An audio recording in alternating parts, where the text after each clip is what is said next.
Yo, what is up, everybody? I thought I would just make a quick tutorial on this vine type effect I've seen everyone using. Here's an example of it, right here. Just that was a quick example of the vines kind of chasing each other in 3D through the map. I think it looks pretty cool. I made a tutorial for 3D motion tracking, which you'll need if you don't know how to do that.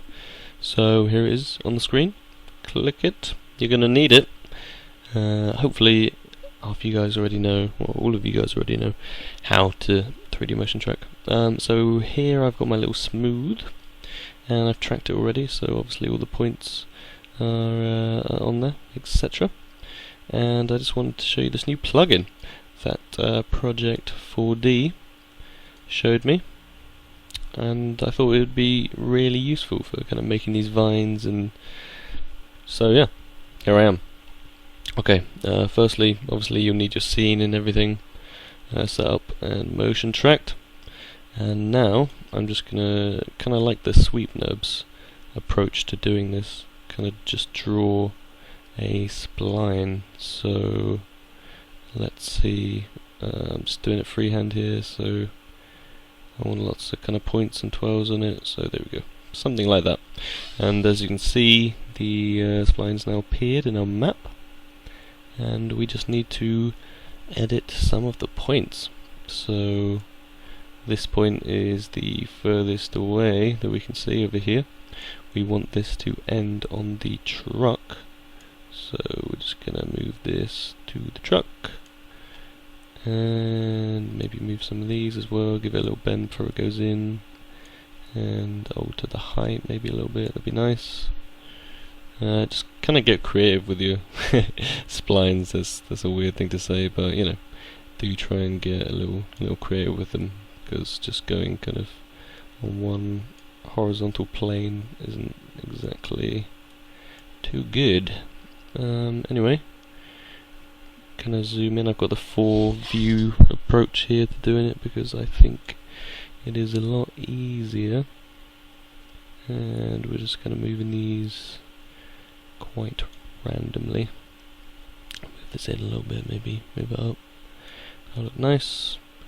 And we want this corner here. Move that up a little bit, maybe. I don't know, it might be too far up unless we move this down a little bit. Okay, I'll move this down. Move it down.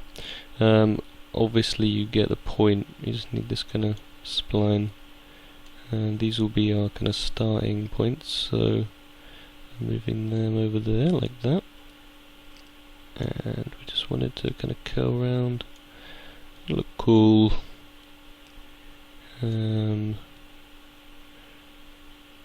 Okay, yeah, something like that. I don't know.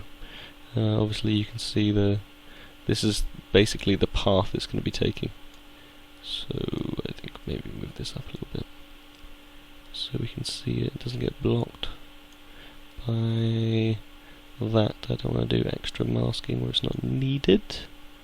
This probably will require a little bit of masking, this scene, but it's okay, it's okay. Okay, so here is our scene, and the plugin, which is in the description below, is called Reaper X. So you just go to plugins, Reaper X, and here it is, and you drop your spline into it, and boom, at the moment we have a massive mess. So we're just gonna turn our coils down. Obviously, as you can see by this picture, the coils kind of represents the amount of kind of 12s in it, if you imagine it as a rope, and the strands, obviously how many there are. Maybe we'll have about 4 of those, and maybe about 11 coils. And we need the radius right down. That's still way too big for our scene, so 0.3 still seems a little big. Change it to 0.2. And distance, we want them basically together.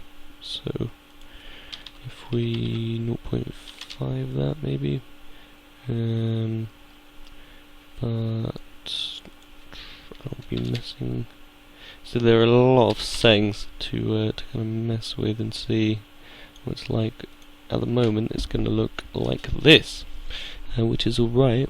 but maybe I'll add a few more coils, and I don't know, the strands gonna look good at about 4, I'd say. Shall I increase the distance? Yeah, maybe make the distance a little bit higher. Sorry about this. It's just me messing about with it.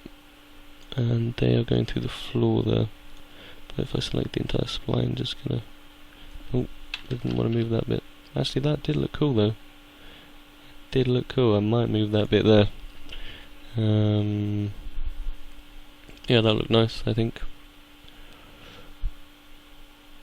And yeah, there we have it really. There are a lot of options. Obviously we'll need to animate the start growth. I'll probably animate the rotation as well. Have it starting on nothing. Control click the rotation and it sets the keyframe on it. And then control click the rotation again, keyframe. And there we go. There we have the pieces rotating now, so they'll, as you can see, they'll look pretty cool. And we need to animate the start growth here. We want it obviously starting with it not even appearing really. Maybe that start it on 97, 96, and then by here, where do we want it to have grown to? Let's find out. Probably grown to about there would be nice. So we will keyframe that, and then moving here, probably about here. Keyframe that, and we move on. We want it to pretty much be fully completed by when it hits the truck, don't we?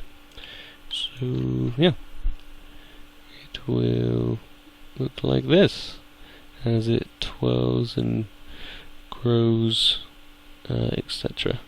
So that will look sweet. I probably posted the result up beforehand because it's a nice thing to do. But yeah, that's about it.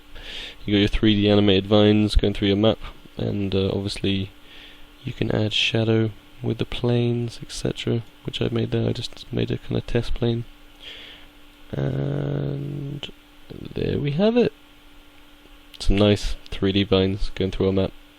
Okay, awesome, hope you enjoyed it. Check out the result, which will probably be on your screen about now. Peace out. Oh, don't forget to subscribe. Obviously, if you liked it and you're not subscribed already, go ahead and click that subscribe button. So, I'll see you guys soon. Peace.